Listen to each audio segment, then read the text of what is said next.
Have you ever picked up like a food product that says um, no added sugars, healthy, natural, or low fat, only to find your blood sugar shooting up afterwards?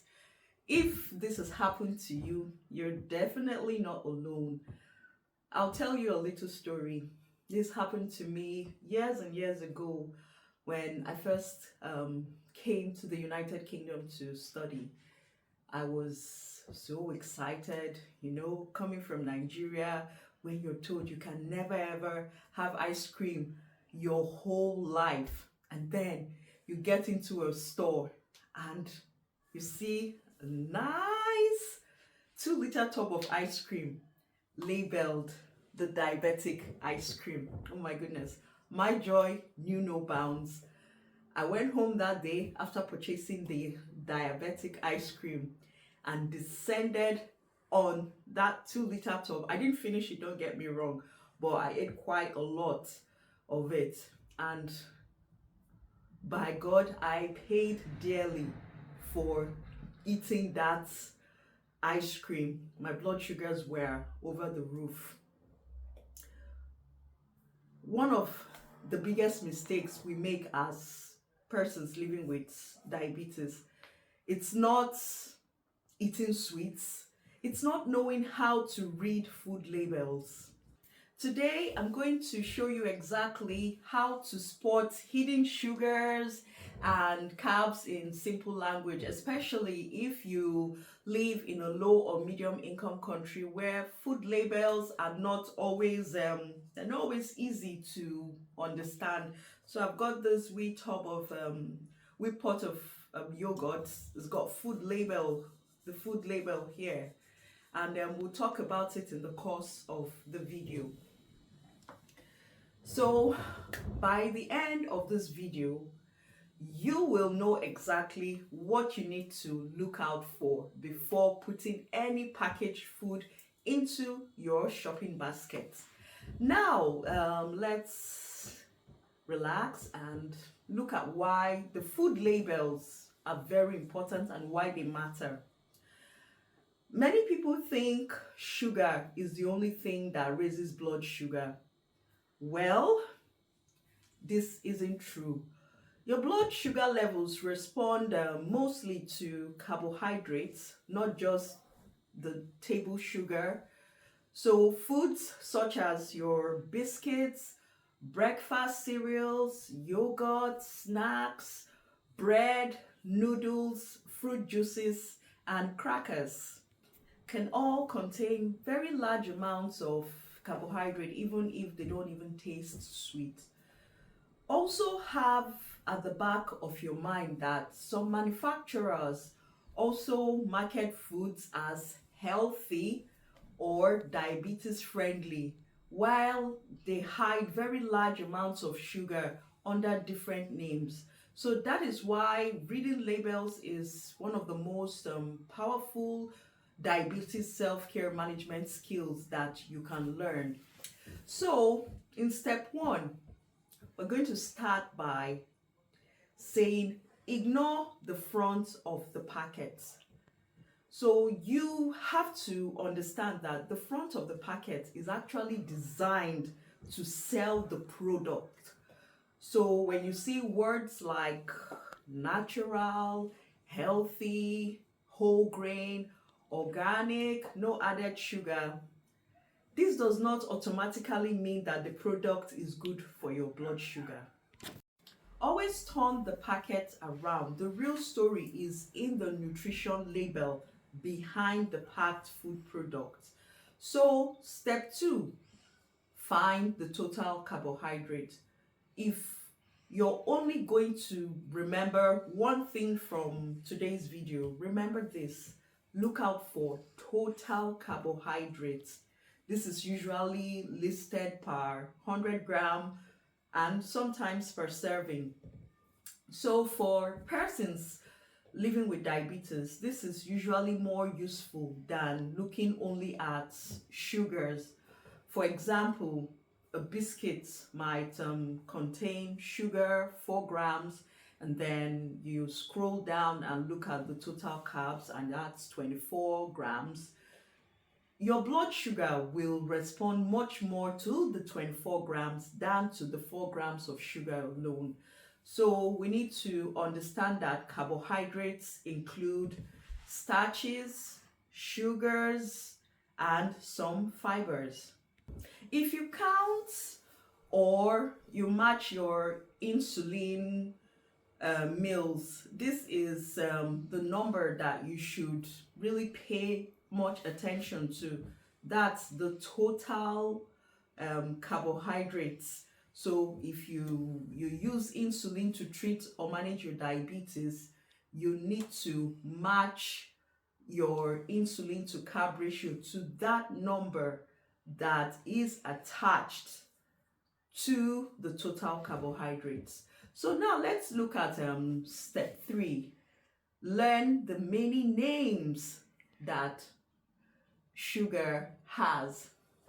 So sugars hide under many different names.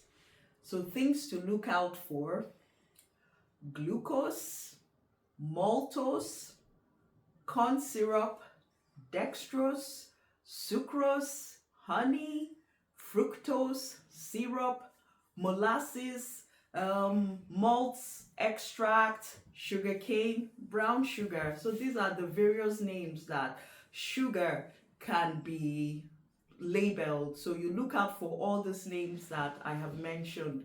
So even though they all have different names, they all affect your blood sugar levels.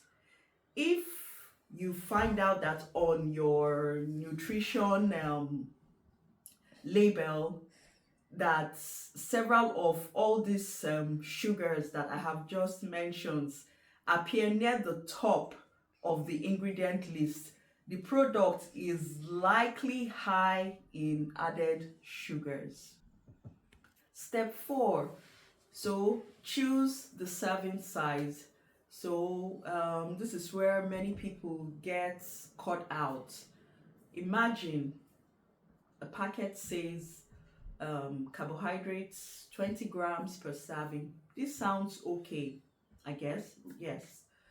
But then you discover the packet actually contains 3 servings. If you go ahead and eat the whole packet, you have actually eaten 60 grams of carbohydrate. So the next thing will be, you ask yourself, how much am I actually going to eat? This is an important question. So you need to know and choose your serving size so that you can match your insulin to carb ratio. So you don't look at just what one serving contains. Ask yourself, how much do I want to eat? Then you look at what one serving contains. Then you do the math and match it to the right dose of insulin. So step 5, don't forget your fibers.